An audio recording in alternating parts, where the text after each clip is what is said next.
Warhammer 40K's live-action series deal with Amazon is officially locked, but there's a dark side to this partnership no one's talking about. Amazon's track record with beloved franchises like Lord of the Rings raises huge red flags, and this could be a disaster waiting to happen.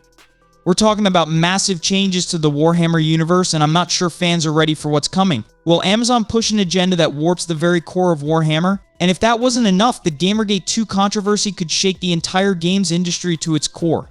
Let's dive into the chaos. Amazon has made a bold move in securing the Warhammer 40K universe, but can they actually pull it off?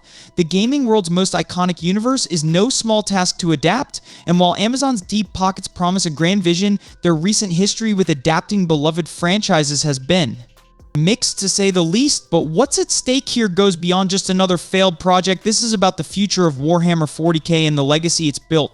As fans, we have to ask, are they making a smart move, or is this just another corporate gamble?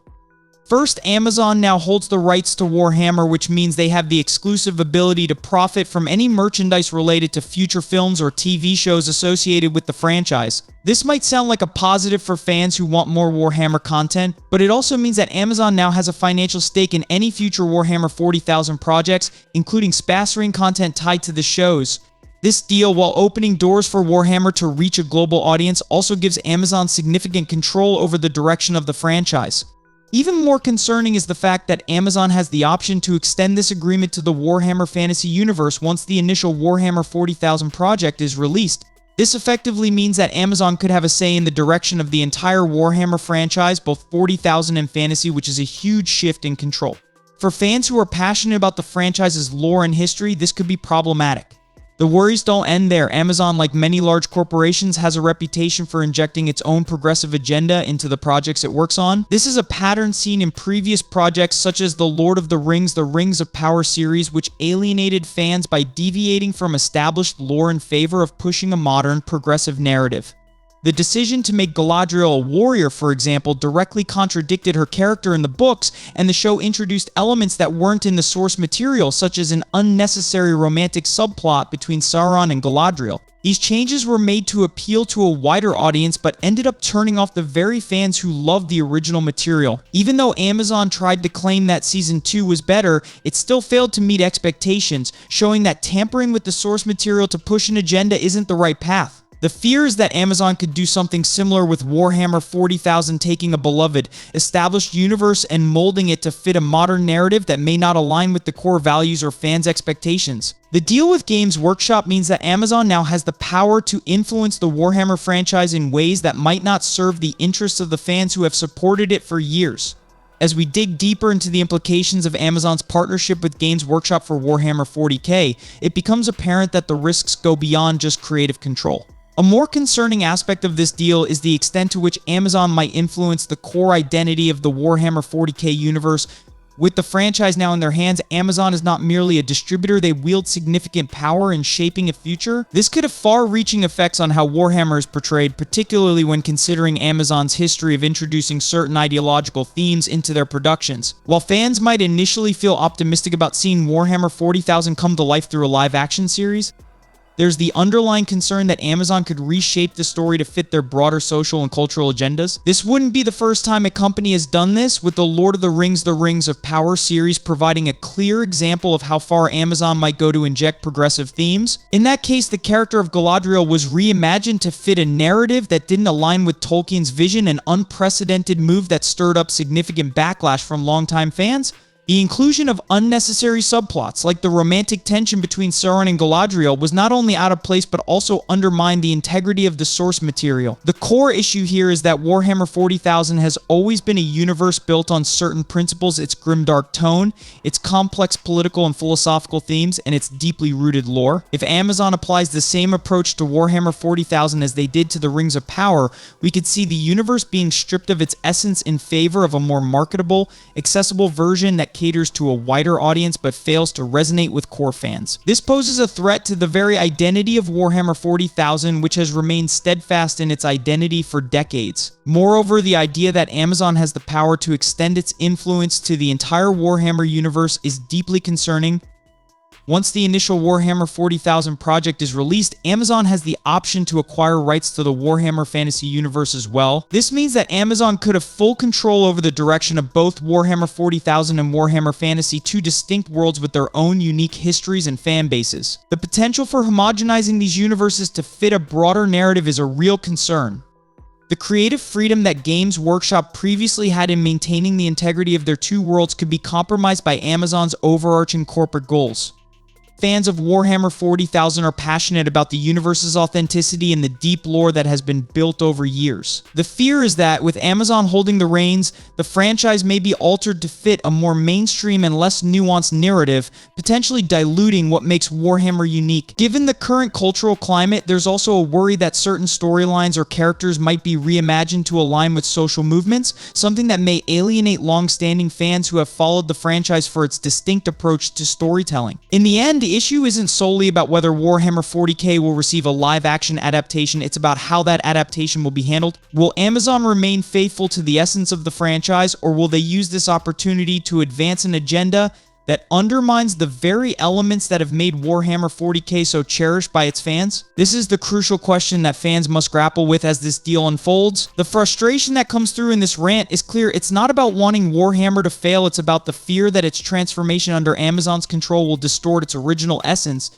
just as has happened with other beloved franchises. The frustration lies in the fact that for many fans, the core of these universes is their ability to stay true to the vision and creativity of the original creators. When a company like Amazon steps in, especially with a track record of inserting progressive narratives, it raises concerns that the integrity of the story will be compromised in favor of ideological agendas. The speaker expresses a deep worry that Warhammer 40,000, with its rich lore and established universe, could be manipulated or even hijacked in the same way other franchises have been in the past. The issue isn't just about telling compelling stories or making money, it's about maintaining the authenticity that made the original content so beloved. The idea of female Space Marines being pushed into the franchise despite the established lore that doesn't include them is brought up as an example of how Amazon might demand changes to the lore that could alienate the core fanbase.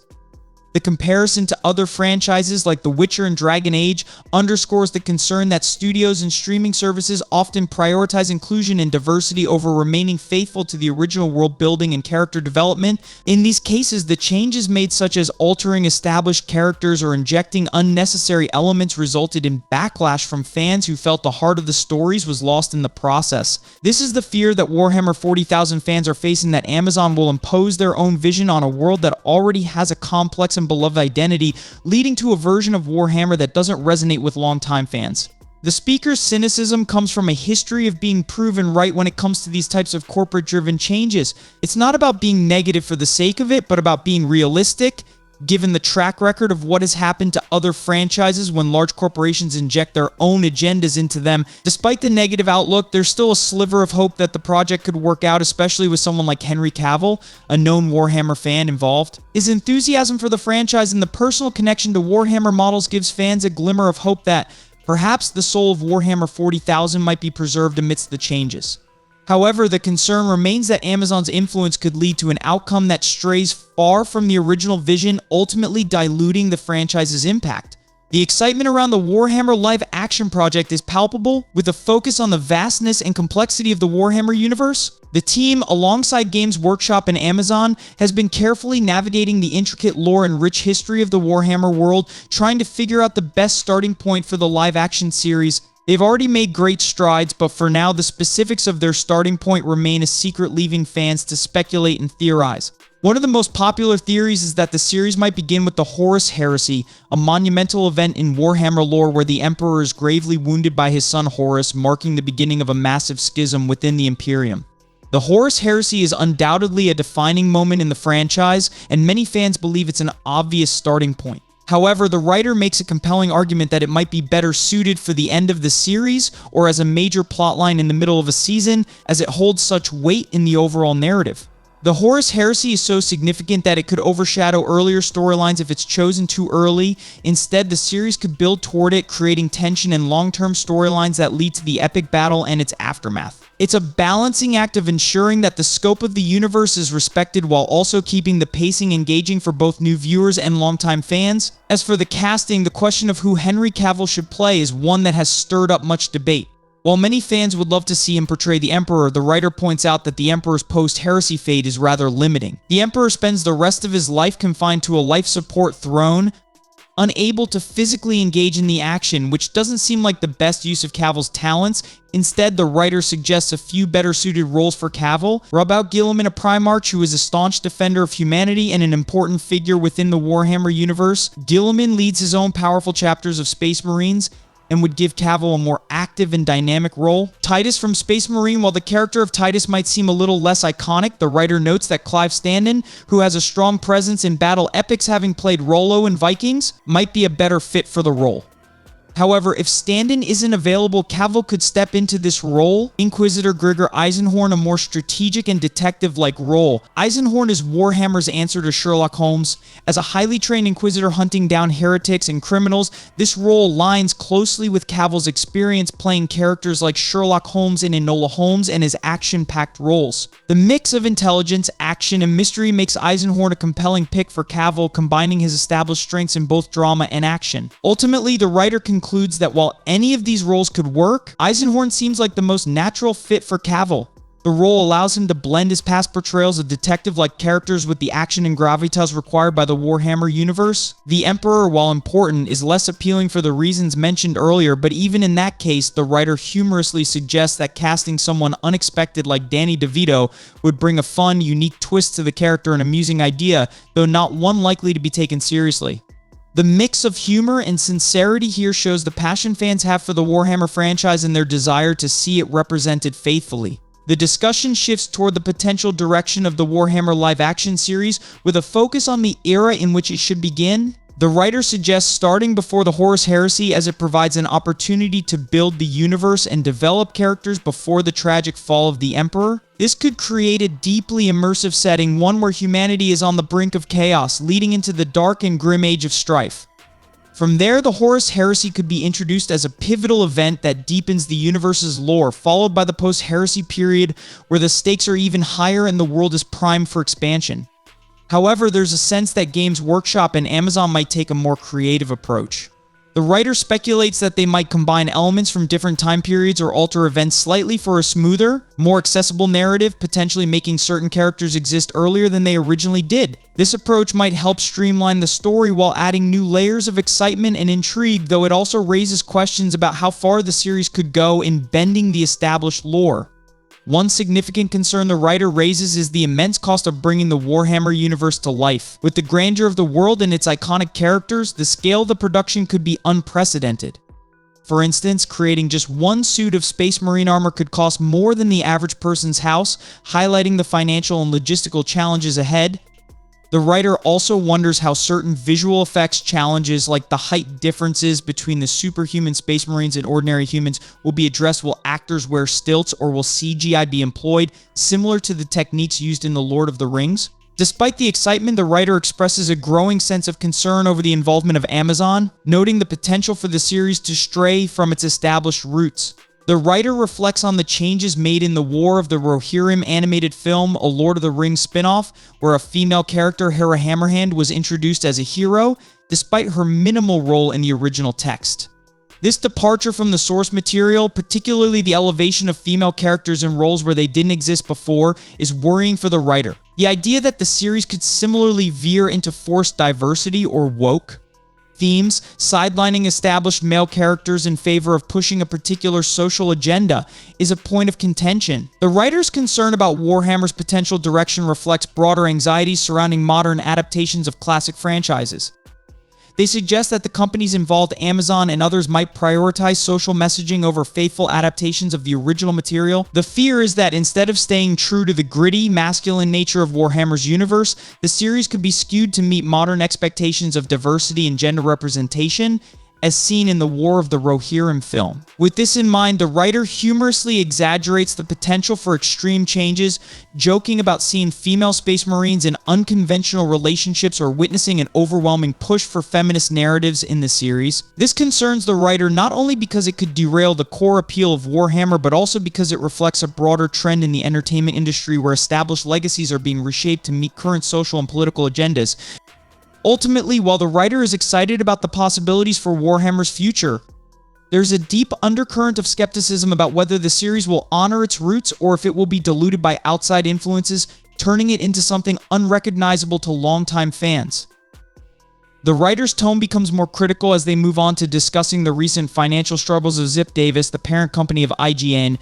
They reveal that since 2021, the company has experienced a 10% decline in organic revenue, which is a significant drop for any business. This has resulted in layoffs and a reduction in the overall size of the game's journalism workforce. According to an internal company email shared by an industry insider named Max Connie, Ziff Davis acknowledges the challenges the industry has faced in recent years, despite trying to manage these issues effectively.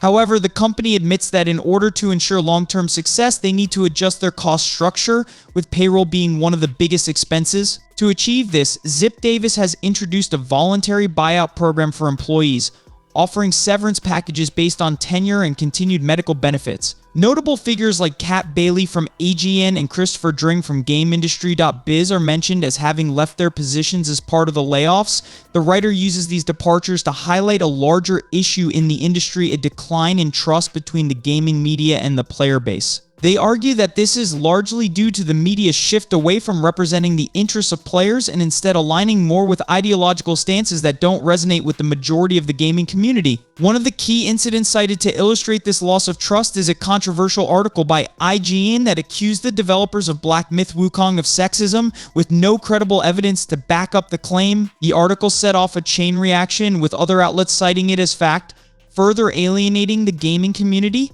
The writer points out that this is a clear example of how the gaming media lost credibility by pushing agendas that don't reflect the interests or concerns of the players themselves. They argue that the blame for the industry's current state lies not with the players but with the journalists and editors who allowed these biased narratives to be published. The writer's frustration with the current state of gaming journalism is clear. They emphasize that they no longer trust these media outlets to represent their views, especially given the hostile attitude that some in the industry have toward individuals with differing opinions.